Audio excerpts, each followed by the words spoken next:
Bienvenue dans la suite de cette formation. Dans cette vidéo, nous allons voir comment lire un fichier XML, configurer le schéma et l'expression XPath pour passer un fichier XML.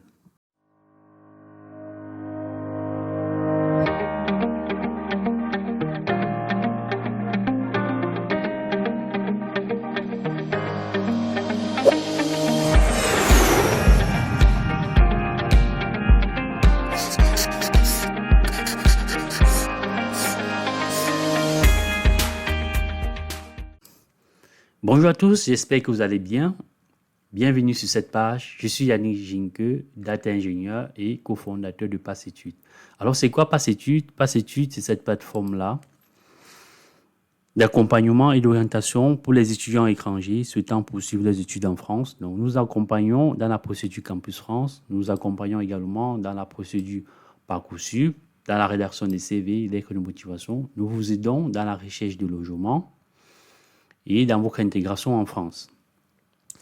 PassEtudes, c'est également cette plateforme-là qui offre différentes formations en ligne et en présentiel aux élèves des lycées et au collège, aux étudiants, aux salariés et même aux entreprises. Nous offrons des formations dans le domaine de l'informatique sur des outils de la data tels que Power BI, Talend, Power Query et autres, sur des outils en ingénierie tels que Revit pour les ingénieurs en génie civil, sur des outils de management puissants tels que Thincell et autres.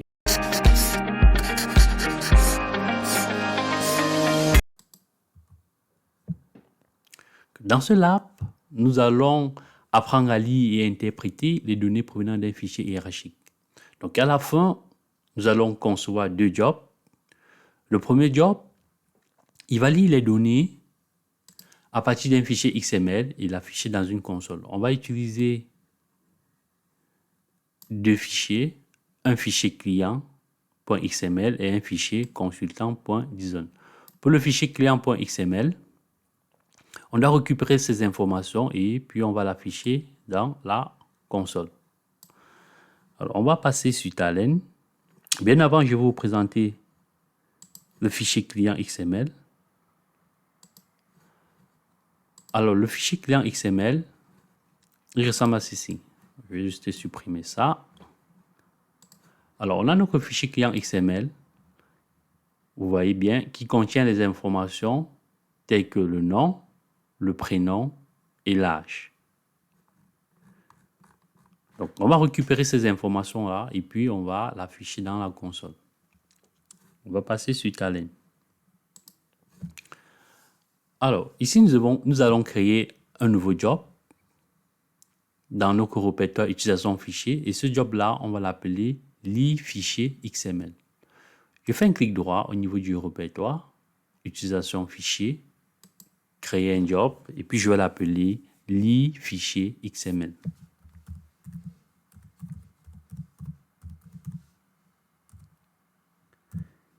XML. Alors, il faudrait renseigner l'objectif et la description. C'est très important. Mais là, je ne vais pas le faire. Ça, vous savez déjà très bien le faire. Je vais cliquer sur Finish. Alors, on a notre job qui est créé. J'aurai besoin de deux composants, l'identifier input XML. Alors, au niveau de la palette, là, j'ai le composant identify input XML. Je fais un glisser-déposer. Vous pouvez également le saisir, saisir le nom directement au niveau du design. J'ai besoin d'un T-logo pour la console. Voilà.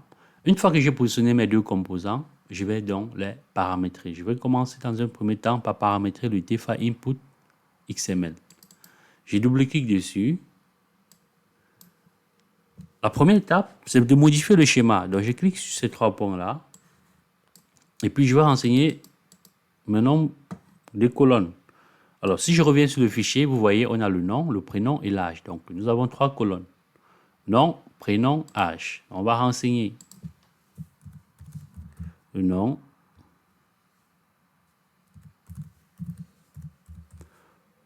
le prénom et l'âge. Alors, il faudrait bien renseigner le bon type. L'âge, c'est du type integer. Je clique sur OK. Alors, vous avez nous avons, pardon, la deuxième étape qui va consister à aller récupérer notre fichier. Donc, je clique sur ces 3 points-là, nom de fichier. Et puis, je vais parcourir tout simplement mon répertoire. Bureau. Il est dans TDI fichier input. Donc, mes fichiers sont bien organisés.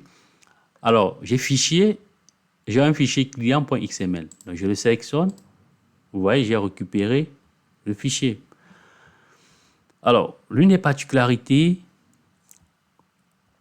c'est que le fichier hiérarchique, il n'a pas la même structure que le fichier délimité. Donc, vous voyez ici, nous avons requête, XPath, boucle.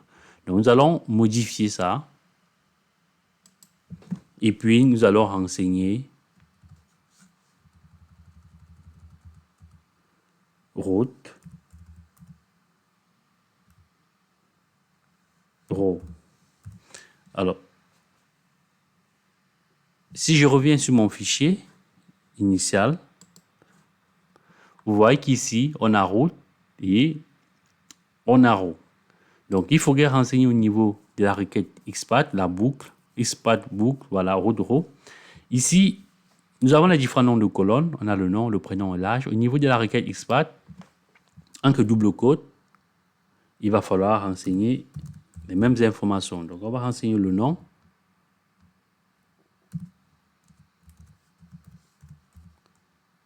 le prénom et l'âge.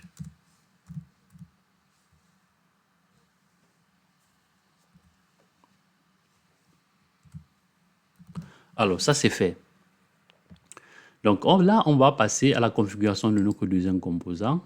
On va tout simplement sélectionner le module d'affichage tableau.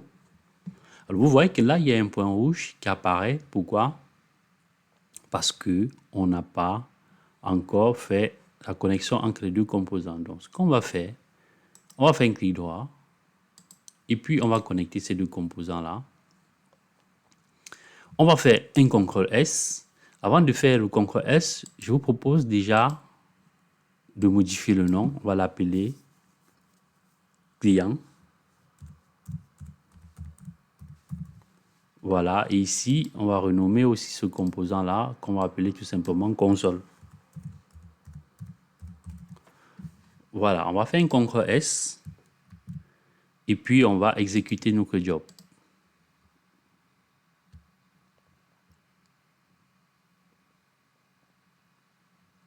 Alors, vous voyez que l'exécution s'est très bien passée. On a le code 0 qui est renvoyé ici. Voilà. On a nos 13 lignes qui ont été transférées de ce composant-là vers la console. Merci d'avoir regardé cette vidéo. Je vous dis à très bientôt pour la suite de cette formation.